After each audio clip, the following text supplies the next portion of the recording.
Welcome, former Attorney General Holder. Welcome especially to the mothers of the movement. Let's give some love.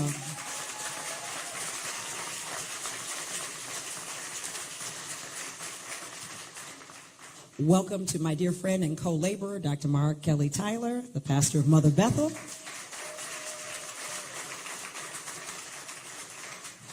Welcome to the press. And most of all, welcome to you, members of the community who have come here today with your questions. We want you to know that your questions are welcome here at the St. Paul's Baptist Church, and your real questions are welcome here in this community forum. This is not an event where you just hear a speech. This is an opportunity for you to hear what's real and for you to speak and ask questions about what's important to you. And so I want to welcome you on behalf of the entire St. Paul's Baptist Church family to this conversation. Let's get to it.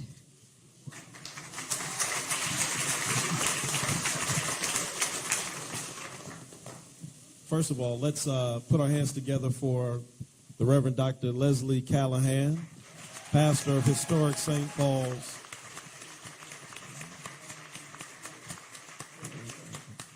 She and I remember driving through Ferguson in those days in August a couple of years ago, and she's truly a real champion for justice and a great intellect as well. So thank you for having us today. Certainly to all of you and to this distinguished panel, let me just present them to you, and then we're going to have some opening statements, and as Dr. Callahan said, get into conversation. First of all, what a historic day. I hope that it was not a Facebook prank, but I see that Harriet Tubman is going to now be the face of the $20 bill.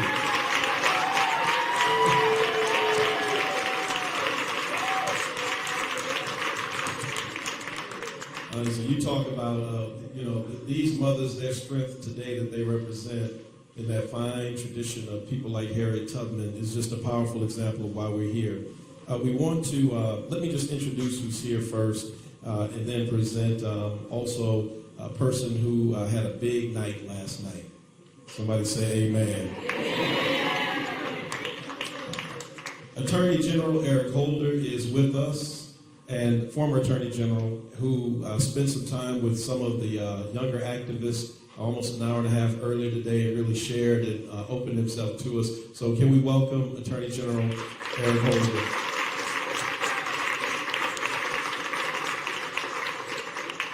Sitting right next to me is Geneva Reedville. She is the mother of Sandra Bland.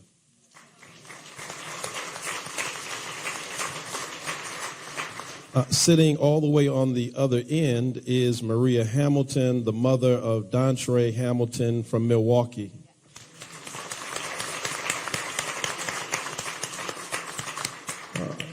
Sitting next to her is Nicole Bell. She was the fiance of Sean Bell. Many of you remember that story from 2006 in New York, that tragedy. Can we welcome Nicole as well?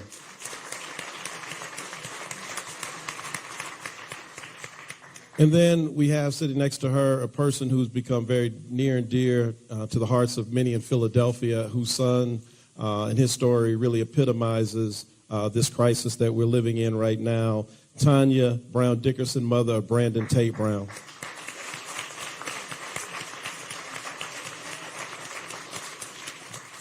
And just before I present the secretary, let me just lay a few things out. I want to just kind of manage some expectations for our time. We don't have a lot of time.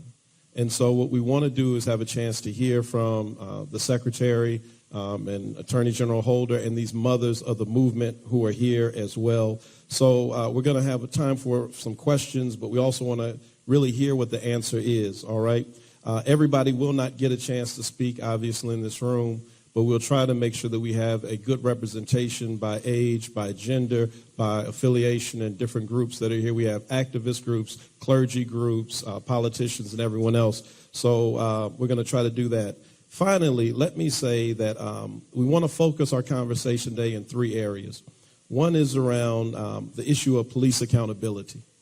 So whether that be police-involved shootings or in Philadelphia, stop and frisk, but we want to focus our conversation on that. We also want to focus our conversation on mass incarceration and finding solutions to bring those numbers down.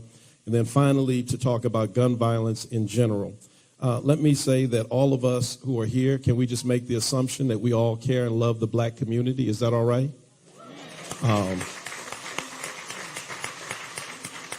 And so, and the Latina community, and I mean, so let me say again, as we talk about how to frame this, now, people have continued to make the cry, all lives matter. Well, that, as my good white rabbi Jewish friend came to my church and said, all lives will matter when black lives matter. And that's a very powerful statement. And so I want to just say that we're trying to focus this conversation on some areas that are very specific. There'll be other conversations as well, but I do want to manage the expectation that as we kind of framed and set this day up. So I hope that that's all right with you. Today we have with us a person who had a tremendous night last night, as I said, exceeded expectations, and by all accounts, just looking at the math, will in all likelihood be the nominee for the Democratic Party.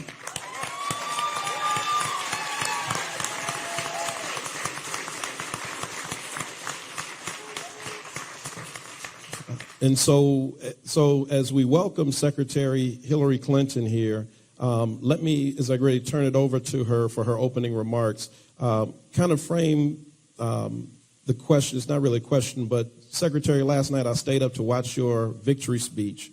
And what you said I thought was so powerful. You said that it's not enough to diagnose the problem. We have to solve them. And so if we can maybe begin there as you, speak to us, but if you can just even elaborate and open up what that means in the context of how we've laid this day out. We're so glad that you're here. Can we give her another big hand, Secretary Hillary Clinton? Thank you very much. Well, first, to Reverend Dr. Callahan, thank you for welcoming us to this historic church and for your leadership of this church and the work that you and the church are doing in this community. And to Reverend Tyler, thank you so much for being our moderator and for your leadership with one of the, I believe, oldest churches that is still operating in the United States, Mother Bethel. And that's a great legacy and also opportunity, and I know how you are seizing onto that. And I am delighted to be here with Eric Holder, someone, excuse me, for whom I have the highest personal and professional regard, and I'm delighted he can be part of this conversation. You will hear from these extraordinary women in a minute, but let me just quickly respond to Reverend Tyler's point and just frame this as I see it. I did say last night, it's not enough to diagnose the problem. We need solutions, and solutions that we can all get behind. I think we all now agree that what Reverend Tyler just outlined are the problems. We have problems that we need to address in policing and accountability for policing. We have problems within the criminal justice system that have led to the over and mass incarceration of too many people, predominantly African American and Latino. And we have the epidemic of gun violence, which is stalking our country from small towns to large cities. No place is immune. And when, on average, 90 people a day are killed by guns, which adds up to 33,000 people a year, we have to be absolutely disciplined in not becoming insensitive and indifferent to those losses. This weekend in Philadelphia, you had 12 shootings. You had 4 people murdered, including a 4-year-old girl. You had a policeman shot. That was just one weekend in one American city. So the 3 aspects of this problem that we are working on and struggling over together is what I hope we can really zero in on with solutions. And I will just quickly say that the very first speech that I gave in this campaign back in April now, more than a year ago, was to address the need to reform the criminal justice system and to end the era of mass incarceration. I have since laid out very specific policies that I believe would assist us in doing that.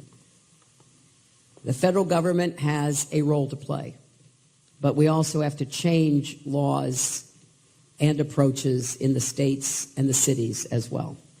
So we need to develop a national consensus over what we will do to reform criminal justice and to begin to not only do much more to prevent low-level nonviolent offenders from ending up incarcerated by changing mandatory minimum sentences, by finally ending the disparity between crack and powder cocaine, by ending the systemic racism that is in our system, because it's very clear, and I've talked about this many times, an African-American man is more likely to be stopped, arrested, charged, convicted, and incarcerated for doing the very same thing as a young white man who will not go through that process and end up in the same place. So we have to be honest about the systemic racism, and that's particularly the responsibility of white people, not just people in public life, but all of us who have to keep trying to put ourselves in the position of what goes through the minds and the hearts of so many of the people in our country who know that they're not getting a fair shake. They're not being treated equally. And we can't assume that our experience is somehow enough to guide us. We have to be open and listening and then responsive. And when it comes to guns, we have just too many guns on the streets, in our homes, in our neighborhoods. And, you know, there's been a lot of talk in this campaign, in the primary campaign, about the power of certain interests in our country. And we do have a bunch of powerful interests, make no mistake about it. But there is no more powerful lobby than the gun lobby. None. Look what they've managed to do here in Pennsylvania. A few years ago, they passed a law that basically stripped local communities from trying to pass common sense gun safety measures to keep the people who lived in those communities safe. That wasn't enough for them. Then the NRA came back and said, no, we're going to make it so that if somebody sues over any problem that happens because of guns, we're going to do the same thing that was done on the national level. We're going to stop that suit. We're going to give special protection to gun makers and dealers. And we're going to make it really painful for people who want to stand up and have their day in court, because we're going to make them pay the legal fees of the NRA lawyers. That's exactly what happened in Congress. It's one of the big differences between me and my opponent, Senator Sanders. We were all in the Senate at the same time, President Obama, me, and Senator Sanders. President Obama and I voted against giving special protections to the gun makers and dealers. Senator Sanders voted to do that. So I know how hard this is. I'm not sitting here spinning a tale of the kind of conversion experience that we would hope would come from the gun lobby. It will only happen if we organize and if we make it a voting issue and if we make clear, look, there is a Second Amendment. There are constitutional rights. We're not interested in taking away guns of lawful, responsible gun owners. But we have got to do more, and it cuts across every community. We have got to do more to save more lives. I am just haunted by the story in Philadelphia. Because when you take those 33,000 people who die from guns, some are murdered, some kill themselves. If it had been a little harder to get those guns when they were in that state of despair, maybe they wouldn't have. And some die from tragic, avoidable accidents. Like the father who was handling that gun this weekend here in Philadelphia. I cannot imagine. And now that 4-year-old daughter is dead. So we have work to do, but I think it's important and worthy work. And we can't let the gun lobby just stand there indifferent to the pain and the anguish that is being caused by gun violence, no matter who is holding the gun. So I hope that we'll have a chance to elicit any suggestions or ideas, but I do think it's important to hear from Attorney General Holder, who was in a position to see a lot of this firsthand, and then to hear from these extraordinary women. Thank you very much, Reverend Tyler.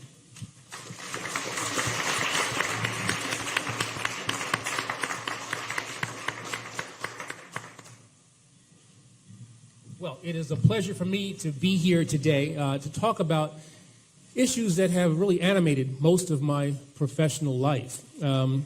I'm proud of the work that we did in the Obama administration. I think we made progress. We're not at the place where we yet need to be, but I'm confident that if we elect this woman as the next president of the United States, that progress will continue and we will get to a place where we need to be.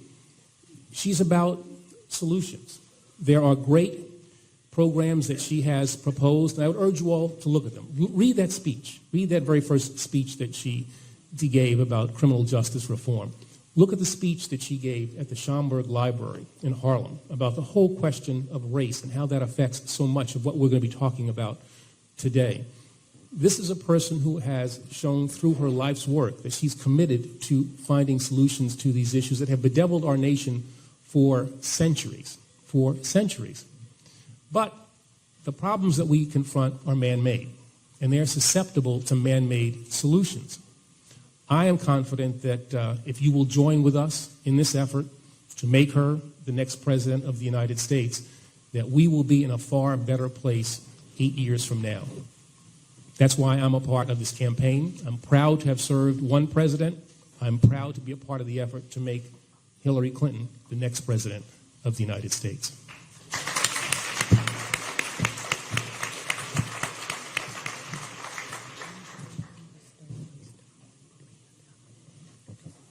So thank you, Secretary Clinton, and thank you, former Attorney General Holder. I've been given my instructions now. These are the mothers in charge, and they are in charge. I want you to know. So I've been told we're going to start on that end with Sister Hamilton, again, Dontre Hamilton's mother, and she'll begin the conversation, and hopefully they'll tell us why they are here. Hello, everyone. I want to thank everybody for coming out to this listening forum. It's important that you all hear our stories and we get the opportunity to see what's going on in your city and what's been done here and what can be done. I'm Maria Hamilton. I'm Dontre Hamilton's mother. Dontre was 31 at the time of his murder. He was resting in a park April 30th, 2014. A Starbucks employee called 911 to have him removed out of the park because she said he was bad for business. The police came out, had conversation with Dontre, had conversation with her, said he wasn't doing anything wrong. He was a citizen. They didn't go into detail with her about why Dontre was in the park. They just told her he had every right to be in the park. She called again 20 minutes later. They came back out, didn't speak with Dontre, when they spoke with her and told her to stop calling the police. She in turn called First District. First District is the Metro Police Department downtown in Milwaukee. The captain of Christopher Manning, who was the beat cop, answered the phone, and she told him, "Would you tell my friend Chris to come to Red Arrow Park. He didn't get the message right away, but when he got it, the call had been answered. He called dispatch, told them to put the suspect in the park and put him there. I'm not sure if y'all all heard this story. They're saying that Dontre was a mentally ill man. He had superhuman strength, that he was beating the police officer in the head with a baton. Dontre had no weapons. Dontre was nearly resting on a beautiful day like today in a park. Christopher Manning approached my child, hit him 8 times, took 5 steps back and shot him 14 times. Milwaukee Police Department did the investigation. A law had been passed 7 days prior to Dontre's death saying that 2 outside entities were supposed to do the investigation. The chief came on TV and said that there was no other police department in the state of Wisconsin could do a better job than them. So he broke the law and did it. 10 months, prosecutor said that he could not prosecute Christopher Manning. 10 more months came. I was waiting for the Justice Department to give me and my family answers. Rallying, protesting, shutting stuff down, just miserable, mentally disturbed, lost my job, didn't want to live. And Gwen Moore, my congresswoman, called me and told me that Hillary Clinton wanted to talk to me because I had said I was going to shut her rally down because she's a mother. She's a grandmother. She don't feel my pain. So I did a call to action, and I got a phone call stating that she would be willing to have a personal conversation to me. I cried on her shoulder and told her I wanted to go forward. Nobody had been indicted for over 1,500 murders. And those are the ones that now are being recorded. We have to do better. We all have to do better. And Hillary can't do it if we don't want the help. And in order for her to help us and you to help yourself, we got to vote the people in office that we can at least change something. We've been talking about change for centuries. Let's get a woman in the White House. That's a real change.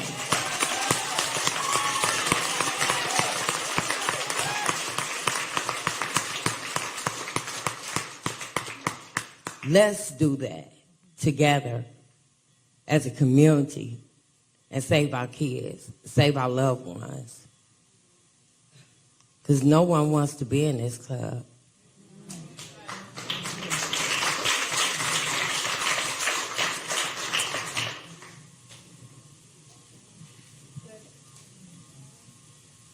Hello? Can you guys hear me? Okay, there we go. That's better. Good afternoon, everyone. I've lost track of time. It's really completely humbling just to be sitting here on a forum like this. My name is Nicole Bell. Some of you may have heard in 2006, I was going to be married to Sean Bell. He was the father of my 2 children. And leaving his bachelor party, he had an encounter with undercover New York City police officers. And there was a total of 50 shots fired at Sean, his friend Joseph, and his friend Trent. there were about 10 guys that had been celebrating a bachelor party. We were due to get married that day. It was a Saturday.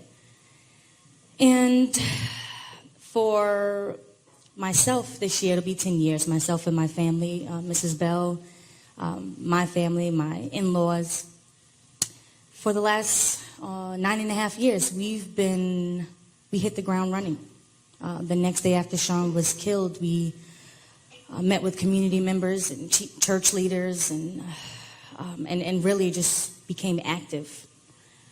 We had heard about people being killed by police officers, but we never thought that it would come to our front door. So it's been a long fight. We went from a criminal trial. The officers were acquitted of all charges, ranging from reckless endangerment to manslaughter. There were 8 charges. And then after that, there was a federal investigation. But we were told that the bar was too high. They were unable to bring up charges for criminal civil rights violations. So we went forward with the next step of justice, the only step that they allow us, which is the civil suit. And after that, there were departmental charges, departmental hearing within the police department. And one of the officers was terminated. The others were allowed to retire with full benefits. So for myself, I sit here on behalf of my daughters, Jada and Jordan, Mrs. Bell, Mr. Bell, Sean's siblings. We decided to support Hillary because she supported us. Before we knew what our next steps were going to be, we had a phone call from Senator Clinton at the time, and just expressing her concern for what we had just went through. So for me, I've spent 9.5 years rallying behind women like Maria and Geneva and Miss Tanya here, to really show that together we can continue to make real change. We've heard about this change, right? It's almost like a myth. We've heard about this change that's supposed to happen, but every time another person loses their life, another innocent person loses their life at the hands of police, at the hands of gun violence, at the hands of whomever's behind the gun. It's a family that has to mourn, a community that now is shattered, a nation that's fighting each other, trying to figure out who's right and who's wrong. In 2006, there were no camera phones. So one of the most impressive things to me is just being able to let that tragedy speak for itself. No account from a police officer, not even an account from a victim. With Eric Garner, we saw for ourselves what happened. And there was no indictment in Staten Island. So together we decided we're stronger as a unit. We speak power in numbers. Together we can rally around each other. We can rally around other families like yourself, like the mothers I see here in the audience. Because there's no one person, no one victim that's more important than the other, right? We decided that we would be the voice for the voiceless.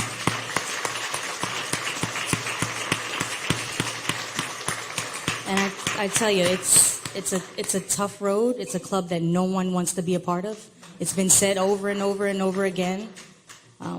We don't want any more members. No one else is allowed.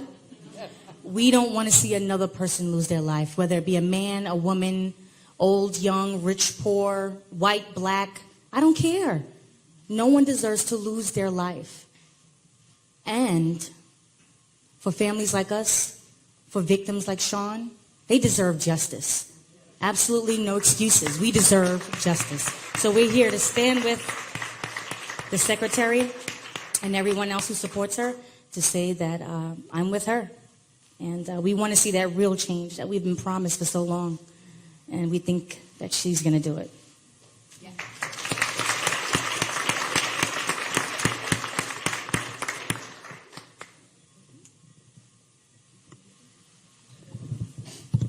We're going to have Miss Geneva go, then I want to introduce Tanya. Yes, sir. We'll do. Patrick. follow the pastor. I am Sandra Bland's mom, Geneva Reedville. Many of you have seen me. Many of you know I came out and endorsed Secretary Clinton back in February, I believe it was. But our journey started way before that. My daughter Sandra, of course, was unjustly arrested in Texas. I can't even hardly say the state. But she was unjustly arrested for a traffic stop. The whole world saw it.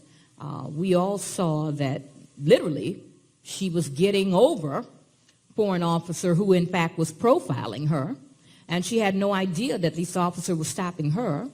So Sandy was the type of individual, I always call her my 6-foot diva. She was the type of individual who knew her rights, and she was just not going to allow you to tell her just any old thing. And so she did get stopped, truth. She did assert her rights, truth. She was not disrespectful, false. So we want to clear up some stuff here, okay? Because Sandy asserted her rights on up until she was threatened with being tased.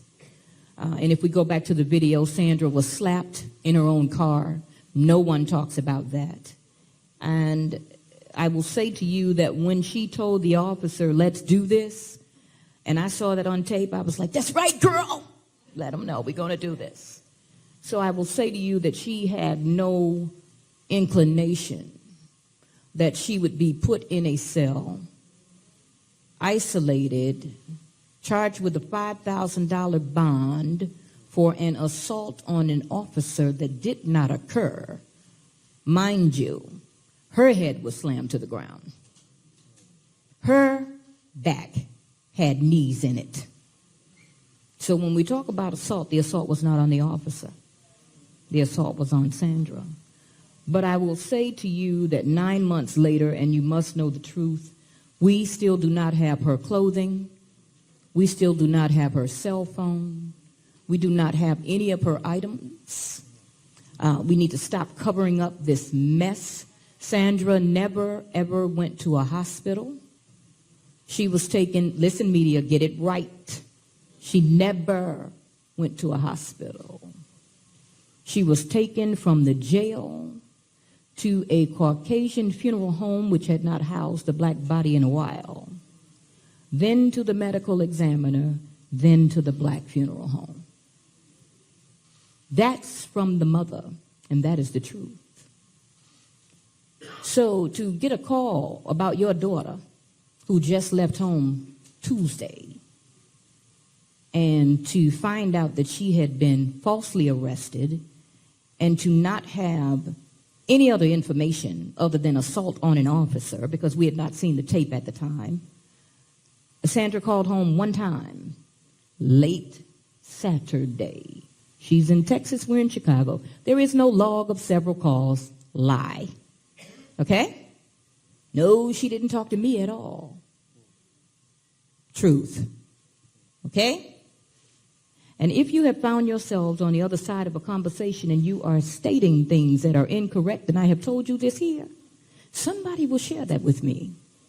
I guarantee you I will check you on it. Okay? And so just as I stand here today and tell you the pain to receive a call like that, when you know that you just talked to your baby, you know that your baby just got the dream job she talked about, you know she was on her way to Walmart and she never made it. But to get that type of call, to have to go to Texas, fly my baby back in a capsule, under the bottom of a plane, with luggage on top of her. And yes, we had to pay for the ticket. Okay? If you think I'm shutting up, you're crazy. I'm not shutting up. And the entire world will hear her story. So when I was in my season of shut up and sit down, because there are 5 of them, winter, spring, summer, fall, and a season of shut up and sit down, I was at home for those first few days looking like Don King and Cornel West by the head at the same time. And so when that season was over, no one from my area had called me. This lady, right here, this one with the blue and black on, had her people reach out to my family and 11 other families, okay? Met us in a restaurant on the west side of Chicago. They like to call it Little Italy, but it's really the west side. Met us there, no media, none of that. She came in, and of course, you know, we're like, oh God, this is secretary. Oh, she's serious, this is business. So she comes in as secretary, former first lady, Democratic candidate, presidential candidate. And she sat at the table with us and said to us, okay, I know what the media said, but tell me about your baby. So we all went around this table. This lady right here. We went around this table. And she is writing notes as we're talking. She knew every last one of our stories.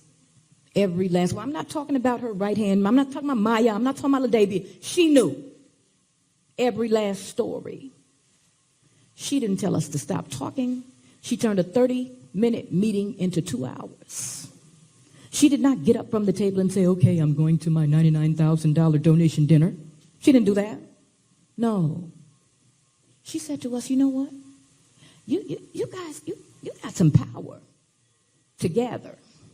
So you need to think about what it is you want. You need to think about what it is you want to do. Because together, you can really do something. She didn't ask for an endorsement. No, she didn't. No. She told us about her policies, what some things she had put in place, things she was thinking about doing. And then we began to receive information from her. And before she left that table, she said, I'm going to follow up with you all. Not only did she follow up, but she followed up and she followed up and she followed up and she followed up.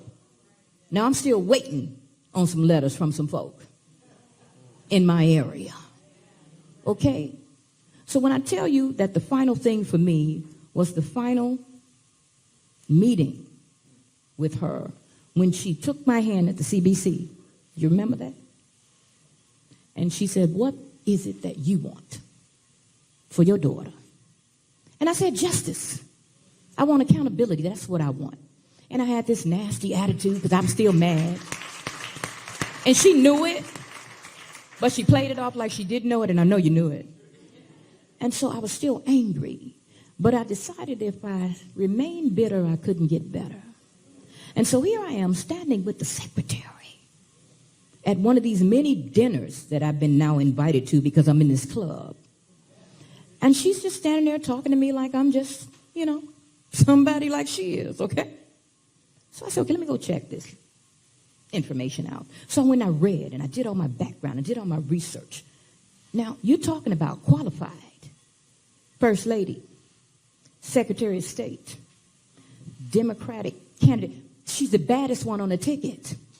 I don't need to tell you.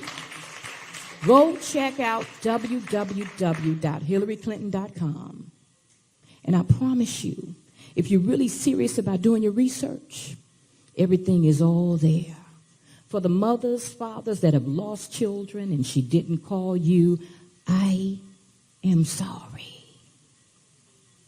I only know that she called me. She called these sisters on this stage. And when my family says, now, Mom, she's about the business, she's about the business.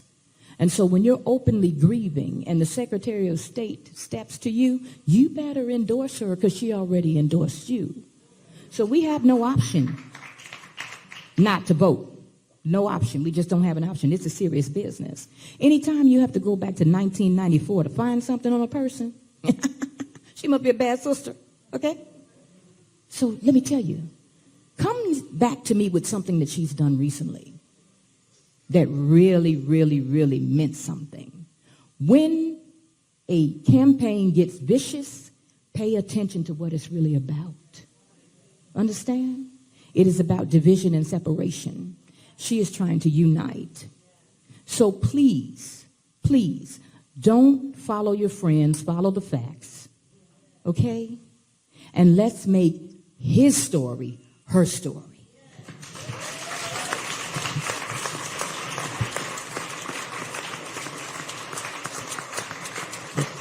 mothers in charge, and we know why.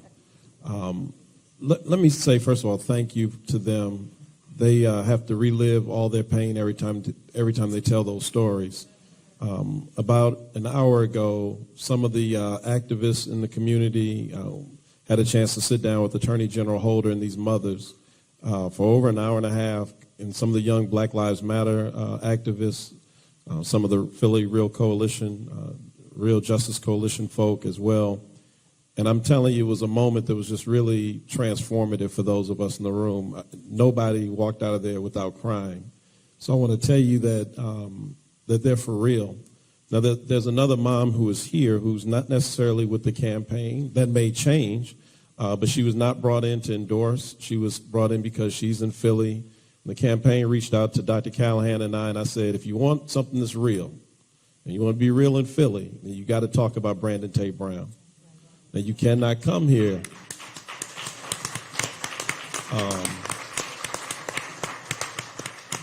and I think that we need to acknowledge that protest brought us here. That's important to acknowledge these young people that many of us criticize because their ways are not our ways. And as clergy who have marched behind them, often just to be there to make sure nothing happens to them, we don't agree with the way they say things all the time. They don't agree with us. But I want to tell you that if it was not for protest, Tanya Brown would not be sitting on this stage next to Secretary Hillary Clinton right now.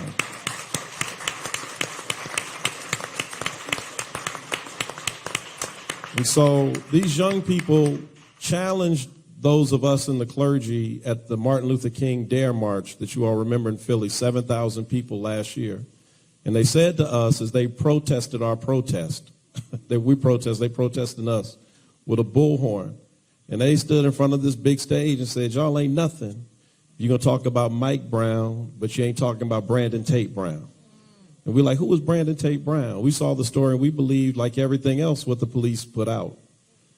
I mean, it was convincing. You know, a young black man in a white Charger, middle of the night, criminal background, had to be wrong. And all of us as clergy, most of us, turned our back. And these young people prodded and poked us and harassed us on Twitter and Facebook. Young people like Heck Philly and Asa Khalif, and Megan and Morgan, Malachi and others, until we started looking back in the story. And I just want to say this as by way of introduction for Tanya, because I want to say that she's not crazy. In December, on December 15, 2014, when her son was killed by the police, the official statement, which still sits on the Philadelphia Police Department website, said, Brandon Tate Brown was running away from the officers and in the passenger side reaching for a gun when he was shot. Philadelphia, you cannot interview the officer until the DA decides to charge or not. So 3 to 6 months went by before the DA said, so the DA never interviewed the officer, so what? I'm going to clear you based on what you all said. So he's cleared, though he's never been investigated or interviewed. This story would have never come out if Tanya had not filed a civil suit, which forced the disclosure of his statement. Now, I'm not going to get up here and get myself in trouble by saying something about the police department that's not true. It's on their website. There's a footnote now on the Brandon Tate Brown case. So they left the original statement. Now the footnote says after now the officer who shot and killed him statement has come out. And the footnote says offender was running away and was shot, because he thought they was going to go to the, so he's not in the car now. He has no weapon. He's not reaching for a gun. Can I help you understand that's a big difference between running away at the back of a car and being inside a car actively reaching for a weapon. And yet, the district attorney in this city that many of us supported and voted for, first African-American DA in the state, will not indict that officer. The former mayor would never acknowledge this story. The former commissioner would not deal with this story. And so I come back to say to you that protest brought us here. And I want to thank the young people for standing up for Tanya and making us be accountable. And so won't you help me welcome Tanya Brown Dickerson in her own way.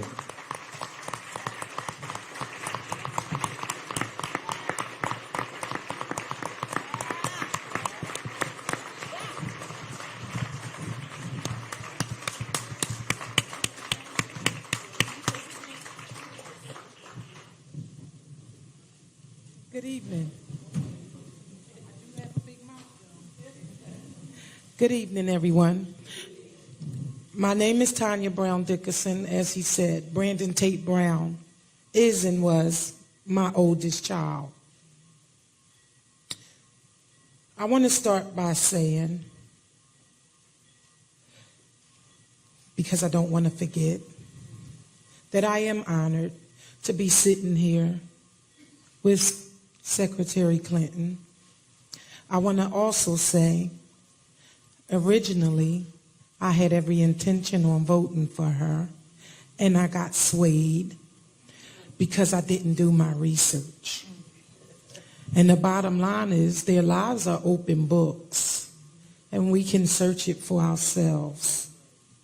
But what I also want to say is, had it not been for the meeting this afternoon with Eric Holder, Miss Reedville, don't make me say all y'all names. I can't. Telling me how this woman first, then presidential candidate, reached out to them. Because I'm going to tell you, I daydreamed. Even though it has absolutely nothing to do with it, I have a Chelsea too that I love from the ground up.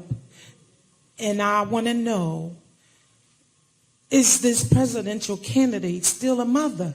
I know what I see on television, but is she a mother? Can she understand where I am right now in my life? How this hole in my gut won't close because I'm torn. I'm so hurt. Sometimes so sad.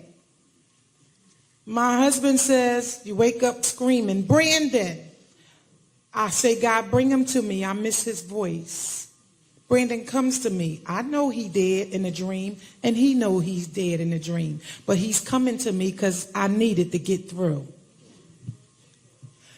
Let me also say,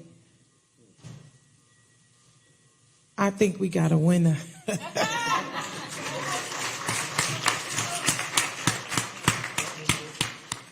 My son, Brandon Tate Brown, I found out he was killed not because of video, because no one recorded it. So that's why a lot of you all don't know his story. I was pulling up to work. Then I was a dispatcher and a school bus driver at 6 in the morning. And I heard the radio as I went to turn off the ignition. My radio stayed on in my car. Young black male, 26 years old, killed on the 6600 block of Frankfurt Avenue, driving a white Dodge Charger believed to be stolen.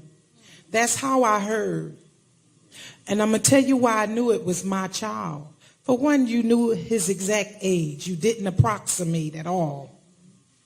For two, he worked for a car rental place, and that's the car I saw my other son park in the back of my house that night, hours before he died. So I get out my car like any other mother. Please, Brandon, pick up the phone. Please, Brandon, please, please, please. And I'm begging the Lord, please let Brandon pick up his phone.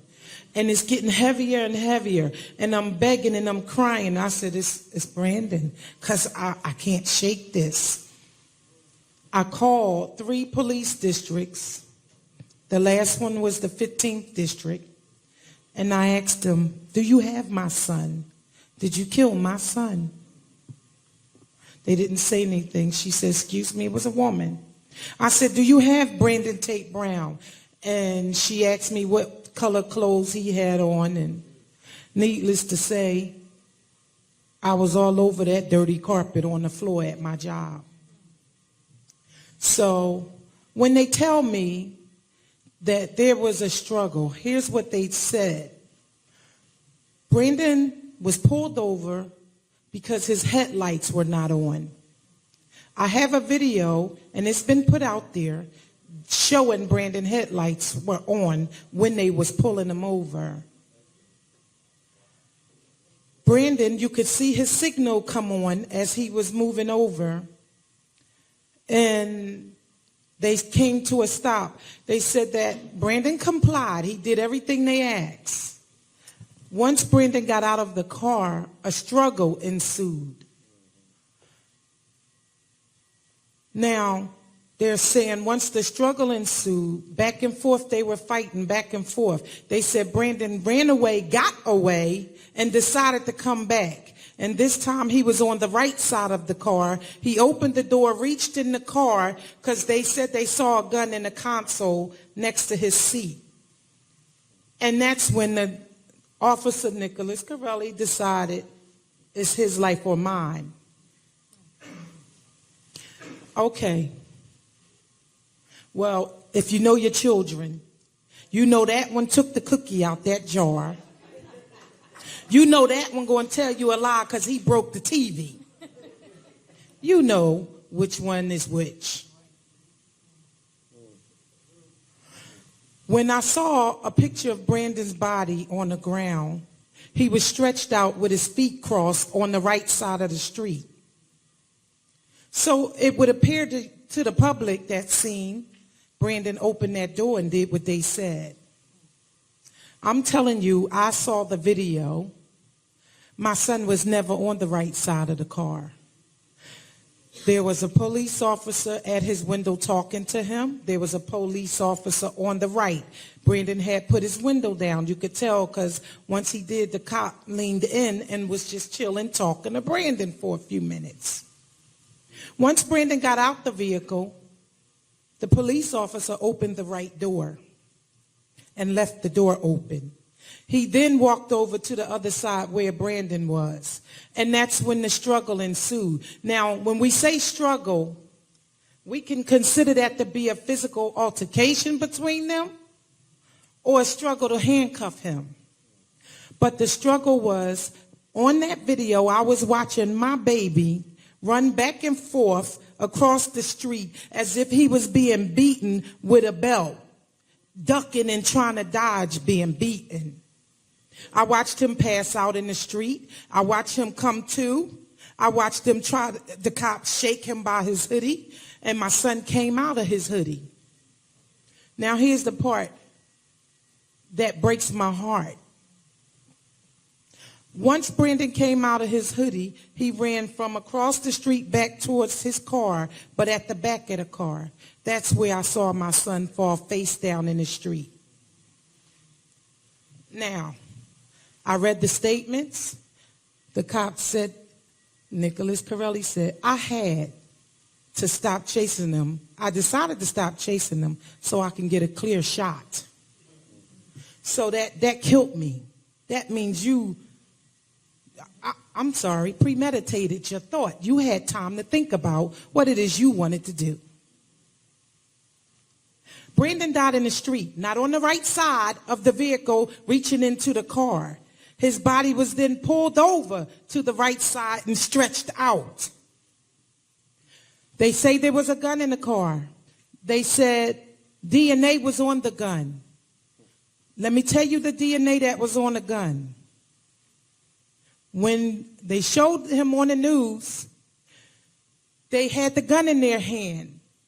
The two officers with gloves on. They laid the gun on the top of the car. Now, if my son shot in the back of the head on the left, according to professionals, Brandon's, forgive me, blood and brain matter, sprayed all the way across to the front of his car. So when they laid that gun down, that's the only DNA that was on that gun. Not a fingerprint on the bullet, shell, or handle, or barrel was Brandon's. Just a spot of DNA was on that gun. There were 17 discrepancies, 17 lies that these officers told. The officer said he was a suspect of a gun robbery that happened earlier in North Philly when a public worker parking authority wanted to come help them, detain Brandon. Told the ambulance when they got there, he shot at us first. That's why we shot him. So that's enough for me. Now, what I don't understand is why my district attorney, Seth Williams, don't find it necessary to reopen my son's case. I cannot begin to fathom how you found that tragic, but right, is what he said. Brandon did time in jail. He did 5.5 years. Brandon had a girlfriend who got beat up by a man, and Brandon didn't like to see women get beat on. He would jump in a fight on the street for strangers. Well, he was wrong. A person pulled out a weapon on him. Someone gave him one, and that's how he responded and ended up with 5 years. No one got hurt or killed, rather, when Brandon attempted to shoot. But he went to jail because a man beat up his then girlfriend. And I put that out there because I don't have time for you to tear his character up for your wrongdoing when all you had to do was say, we made a mistake or we moved too fast. So, my son was beaten badly, head terribly distorted, lips, eyes, everything. My son was physically fit and loved sports. They said it was a struggle and he fought them. The police kept telling other people to get it back to me. It's an airtight case. He was wrong. He was wrong. Well, then shut me up and show me what you know. Show me that my son did what you said he did. Because I'm not going to be the mother to let you tell her he turned around and had a gun in my face and that's why. No. My son loved his life. He regretted that one time he went. Don't we all deserve a second chance? Have we ever did anything we regret and wish we could take back? You're not taking that from my baby. I know he regretted it. I challenged everybody I ever spoke in front of and said, go to his Facebook page. It'll tell you who he really was. It'll tell you, this is what I did. I'm sorry. It'll never happen again. He done said, I'll work at Checkers the rest of my life before I go back to jail. I'm thankful. God blessing me. I got a better job now because he moved on. I got an apartment. Tomorrow I'm buying a car. Oh, and he always put pictures of my food on there because I'm the best cook in the world. In the meantime, there were 17 lies. When they did the investigation on Philadelphia, they found a lot of things wrong with what police were doing that could have been corrected.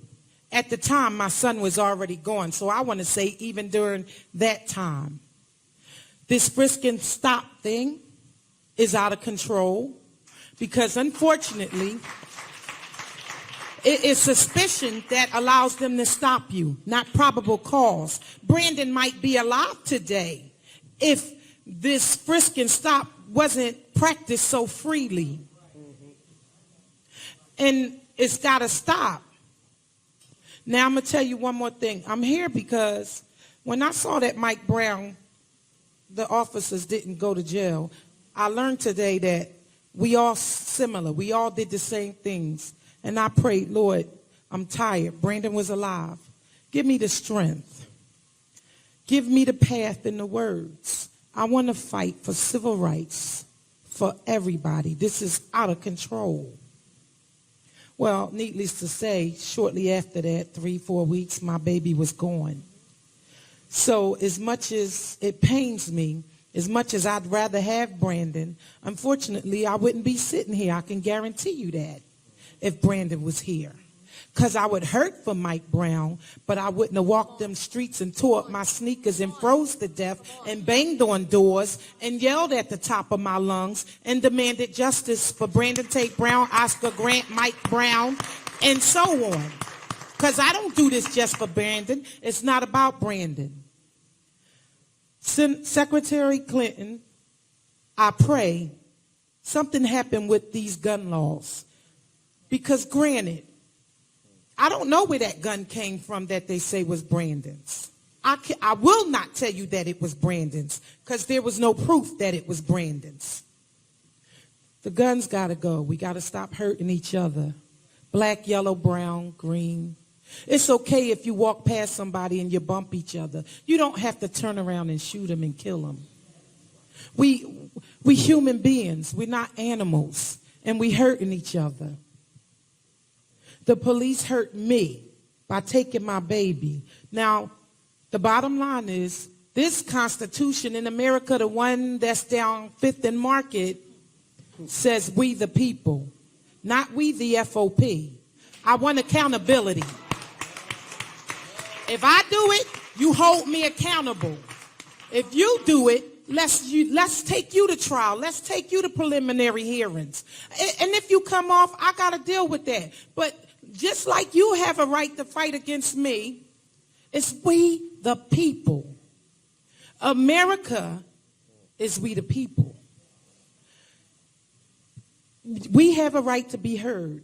If I'm voting for Secretary Clinton, I'm expecting her to have my back. That's right. Because if I'm a ride or die for her, I want her to ride or die for me. That's right. Y'all have a good day. That's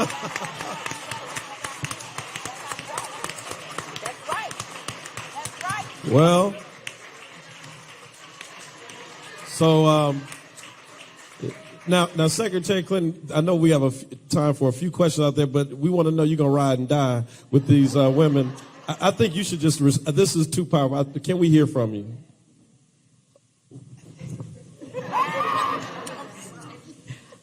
I think that we've already heard the best. I think that these women are asking all of us to ride and die. They're asking all of us to be there for them. And I can only guarantee you I will do everything that I can imagine.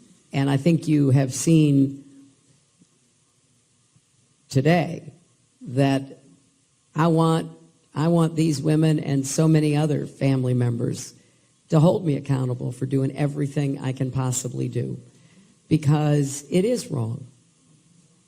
And I just want you to understand that I care so much about our being the country we should be. And that, to me, means that it is we the people, every single person. And we've got to keep working for justice. And I believe that we can make progress together. But the only way to do that is to get together, listen to each other, respect each other, and make the changes at the local, state, and federal level that will do more to move us toward justice. So I have the great good fortune of having gotten to know a number of the mothers of the movement over the last months. And I can't even imagine. You mentioned Chelsea. I can't even imagine. And so I have the greatest, just respect for what each of them has gone through, but also their protests, their speaking out, their demands, because that is exactly what they should be doing. And we have to do more to be more responsive and to hold everybody accountable who fails in either protecting the people they're sworn to protect or in picking up a gun that they shouldn't pick up. So I just hope that we are going to form a movement and not just have sporadic protest and outburst that doesn't congeal into the kind of changes that we need to see. Now, that doesn't mean we're always going to get what we want. That's not the way life works, but boy, we sure can get a lot further than I think we are right now. And that's what I'm hoping to be able to help bring about. And I hope that these women and other family members will not grow weary doing this work, because we can't give up and walk away and get discouraged despite what the odds are. And that's one of the reasons we're here today.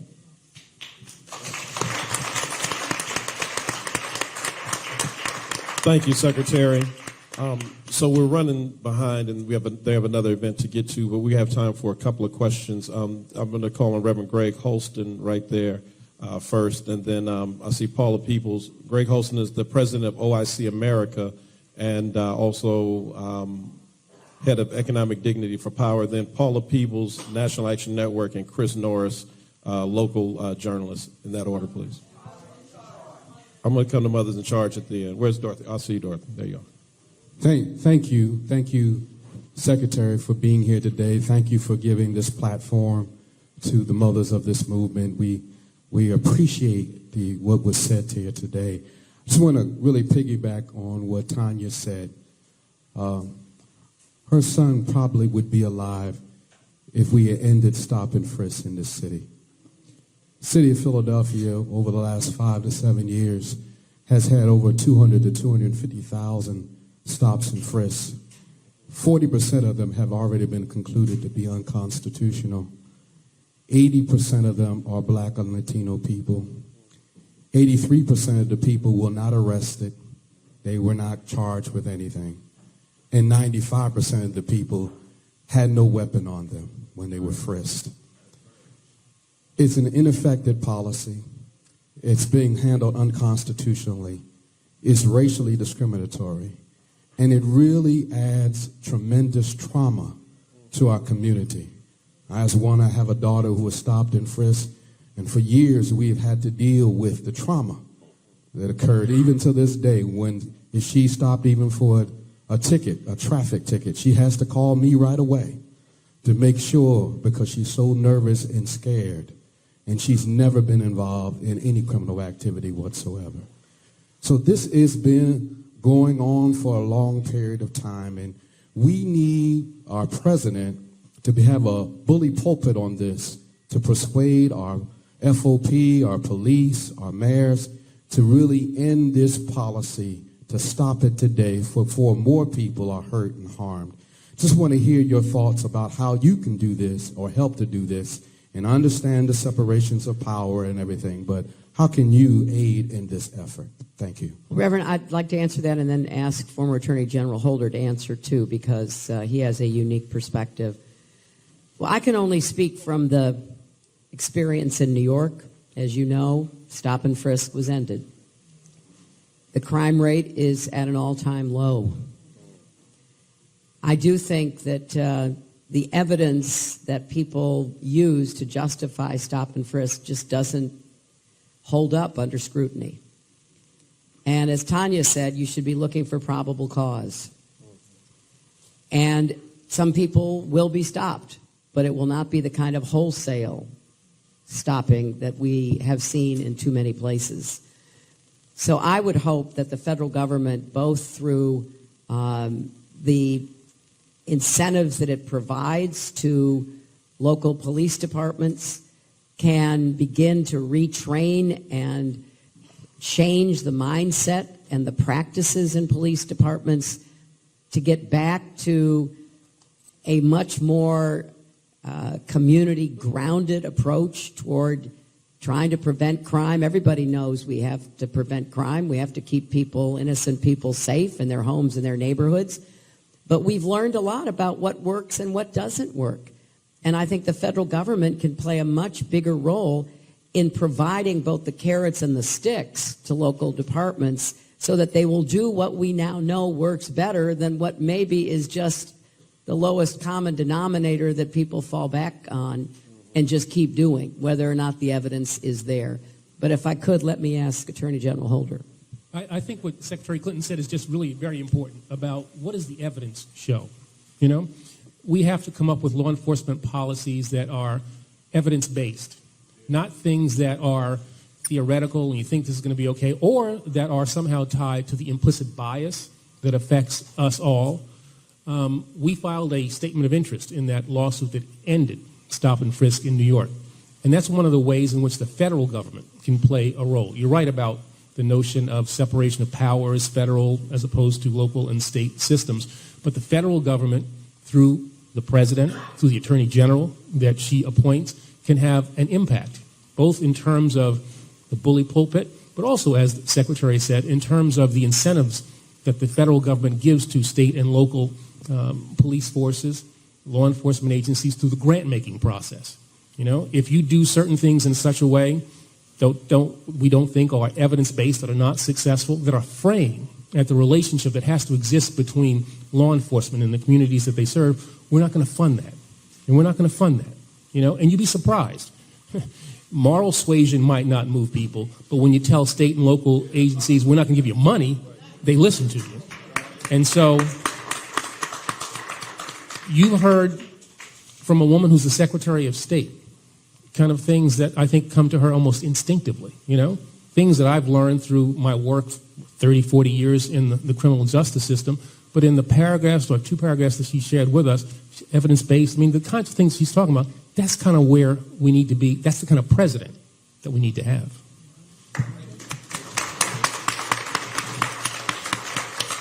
Thank you, Reverend Holston.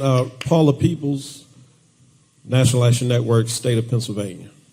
Thank you, Reverend Tyler. And good afternoon, Madam Secretary. We're so glad to have you here this afternoon. And former Attorney General Eric Holder, we enjoyed our chat with you earlier. To the mothers of the movement, you're the mothers of the movement now. As I listened to you, I reflected on Mamie Till Mobley in Emmett Till. She was a mother of the movement that we all can relate to when Tanya, had to open up the casket and share, had to force her way, pretty much like what you've had to do with Brandon Tate Brown, force with her will to expose to the world how her son was tragically murdered. We find ourselves some 6 decades later in the same situation. So for us, Madam Secretary, because you will be a first, elevated to Madam President, what is critical to us is your promise of change. What can you share with us that you would envision as the president, because the buck starts at the top, that you would bring about transformative changes that we can concretely put our hands around in as it relates to changing the law enforcement, criminal justice system in Pennsylvania? We have the largest number of incarcerated human beings. When we say the largest number, that means not only in the United States, that means in the world. The largest number of incarcerated individuals. We have the highest number of poverty here in the city of Philadelphia. And I can go on, but I will respect the fact of time. Can you share with us today, as we look to sending you to the White House, what are some of your policies that you envision? Because we believe it begins with you. And thank you for the opportunity. Thank you very much. You're absolutely right that the kind of injustice, the loss of life and trust that we're hearing about here today goes way back. This is a problem that we have had to deal with for many, many years. And I think there's a new urgency behind the need to address this. And here I will say just a few things, because I do want you to know that I have worked hard to lay out a series of specific proposals, again, on my website, hillaryclinton.com. And I think that they fall into several categories. First, to go back to what Eric just said, the federal government must be the main instigator of change based on evidence. And we now have more evidence than we used to. And it would be a gross failure of responsibility if we don't use that and widely disseminate that. But it has to go hand in hand with new training programs. There has to be a new effort to work with and train our police forces. They need to understand more about how to de-escalate situations. They have to learn more about what are real threats and what are not. And I'm well aware of a body of research that shows how difficult it is to make those kinds of decisions on the spot. That's why you need training. That's why you need to be exposed to all different sorts of experiences and situations so that you can be more able to, use every other approach besides arresting a Sandra Bland or shooting a Michael. Secondly, I would say that we've got to do a much better job of demilitarizing our police forces. And some of that is the legacy of 9/11 and the great desire on the part of many communities to be prepared, and then getting materials, getting equipment, getting vehicles from the military through a special federal program, and President Obama is already taking steps to reverse that. I think we also have to look hard at how we are going to rebuild the relationship between police and the communities that they are sworn to protect. And that goes to getting back to the constant interactions that should be taking place. It also goes to something else Eric said. We all have implicit biases. They are in almost the DNA going back probably millennial times. And what we need to do is be more honest about that and surface them. Because today, most people believe that, that they don't have those biases. And if we don't talk about it, not in a accusatory way, because I don't think that does much in helping to get people to look at them and be aware of them, but we need some very good guidance about how we do that. And I don't have the answers. I'm not a behavioral psychologist or anything, but I think that needs to be done in every community kind of setting we can find that is open to doing it.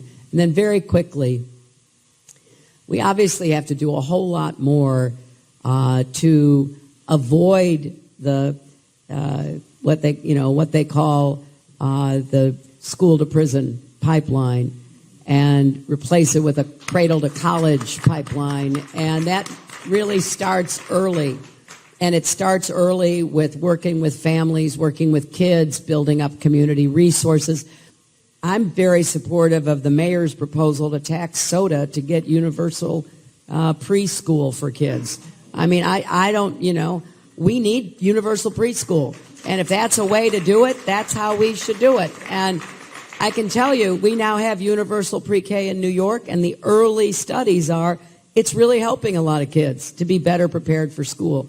So then we also have to look at the sentencing structures, the mandatory minimums, the whole set of issues that have been raised and that we have to address. And then we need a whole lot more second chance programs, because there just aren't enough. And I went to Impact Services here in Philadelphia with the mayor about a week ago, and I met a lot of the people there. All the people I met were men, but they were there being diverted from the prison system or coming out and being given the chance to really get a second chance. So it's a broad set of proposals that I've made, and I'm very determined to do whatever I can to implement whatever can be done without Congress, and then to convince Congress, which actually, as Eric will tell you, this is one of the few areas where there is some bipartisan support for doing some of this work. And you want to add something to that, Eric? Because that gives me some hope that maybe we can bring people together.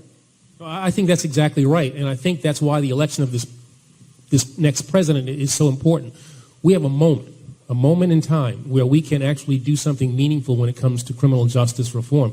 I had a meeting in my office where we had representatives from the Koch brothers, representatives from the Tea Party, from the Center for American Progress, and for the ACLU to talk about. Everybody was in support of this whole notion of criminal justice reform. And I remember walking into my conference room and thinking, remember the Star Wars movie? It was like the bar scene in Star Wars. It was kind of like, this is a really strange group of people we have here. And I had to get the photographer up here. Let's take a picture of this. But that's just an indication of where I think the nation realizes that, we overcorrected when it came to some of the things that we have done in the war on drugs, and it's time to unwind a lot of that. If you look at the proposals on the website, they are very specific, they are evidence-based, and I think they will have a really good opportunity, a real good chance of having the bipartisan support if you have a president who knows how to work with Congress, if you have a president who knows how to make deals, I think we can come up with something that will put us in a much better place than we are now. This person can do it. Thank you very much. All right, Chris Norris is there. He's a young independent journalist and activist. He goes by Flood the Drummer, but he's been following all the activities of the Philly Coalition of Real Justice, the Black Lives Matter. You see him on right there with this camera. So, but again, he speaks for them. Good afternoon. This is a question following up with the Reverend regarding stop and frisk. Speaking where you just talked about the government, the federal government taking the lead on being a catalyst for change and the need to move to probable cause, I'm curious if you would consider, if elected, would you appoint someone to the Supreme Court who would consider overturning or augmenting Terry v. Ohio to raise the national standards to probable cause? Oh, it's a great question. Great question. I feel like I'm in law school. Yeah, wow. Great question. Look, I hope I get a chance to appoint some Supreme Court justices. I fully support President Obama's prerogative under the Constitution to appoint a successor to Justice Scalia. And again, you got to have the evidence. And I would just point out that clearly anybody I would consider appointing to the court would be somebody who wants to take a hard look at what has worked and what has not worked. And that includes standards for a probable cause. So I can't prejudge what the case would be because those cases have to be really worked up and they have to get to the court with enough evidence as was successful in New York. The evidence in New York had been really meticulously collected over years. And therefore, when it was presented to the judge in that particular instance, it was overwhelming that stop and frisk had not, met the standard that it had been claimed to have met. And when the federal government, when Eric was Attorney General, weighed in, he weighed in on the side of that evidence. So any kind of reconsideration of any case would have to come up with a strong body of evidence. Do you want to add to that? Yeah, and I'd say that, I'm not sure we necessarily need to overturn that case. It's interesting. You've obviously done your homework. You're ready to go to law school, if you haven't already been to law school. Because this is really a question, I think, of policy.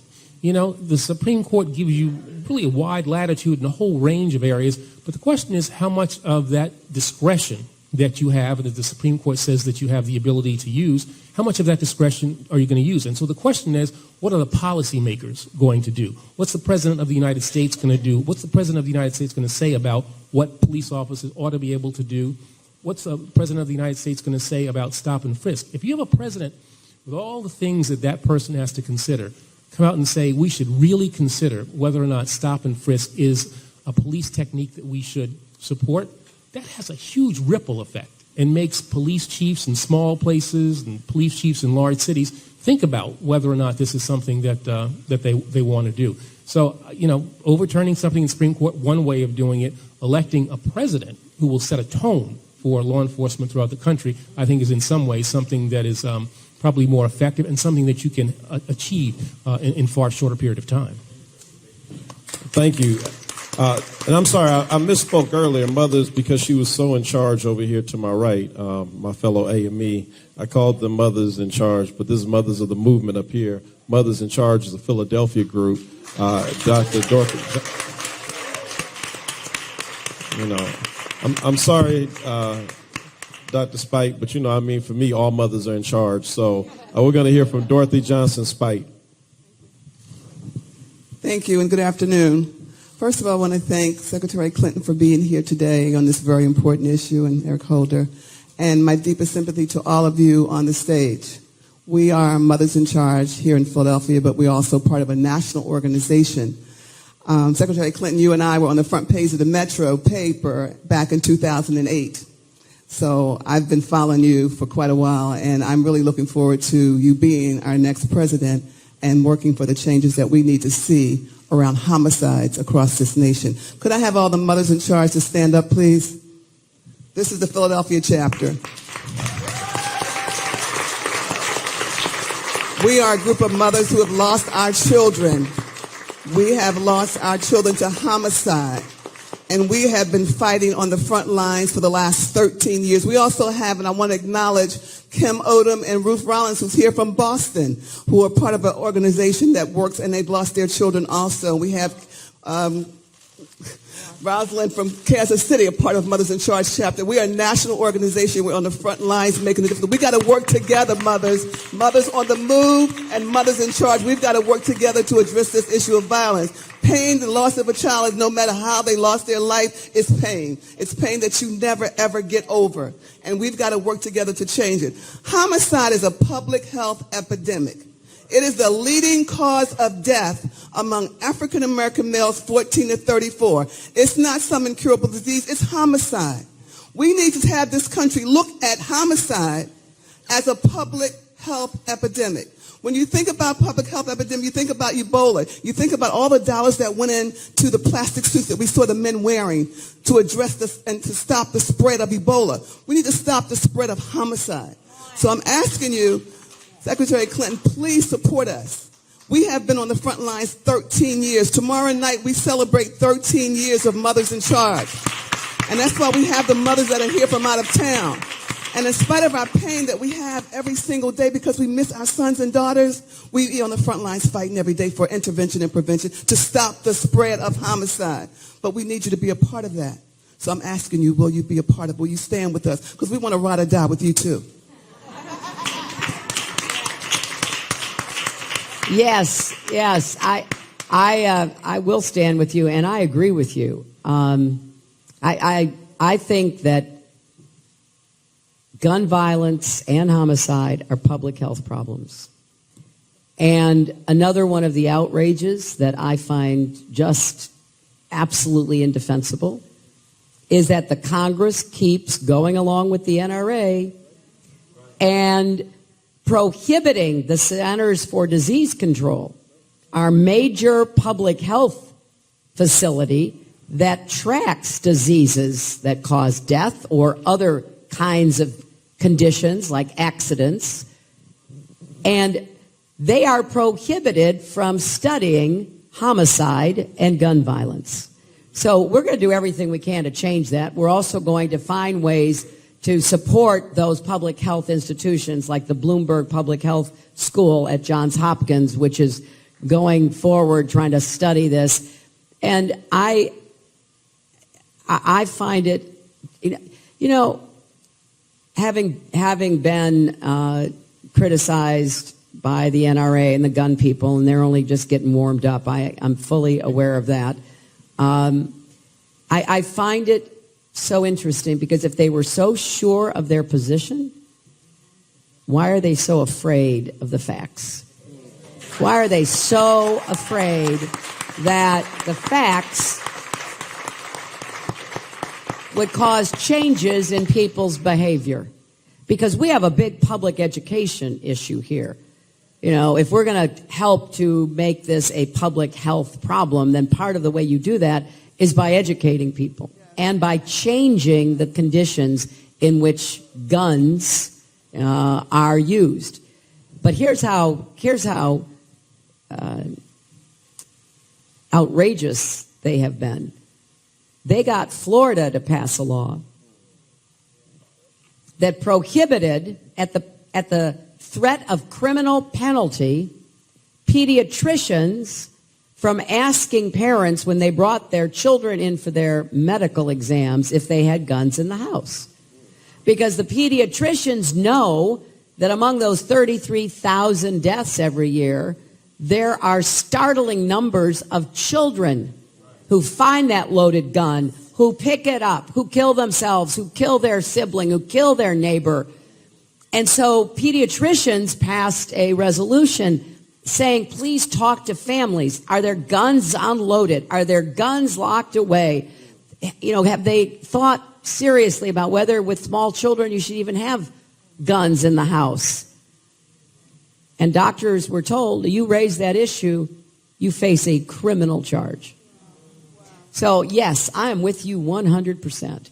If something else, we're killing 33,000 people a year. You can bet we would be flooding the zone with all kinds of investigators and researchers trying to get, once again, the evidence to save lives. And that is what we're going to do.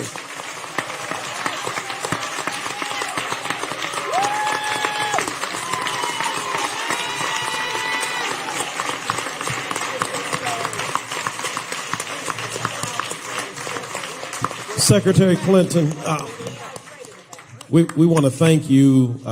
We want to first of all thank these mothers of the movement for being here with us. And we want to thank Mothers in Charge for being with us. We want to thank Attorney General Holder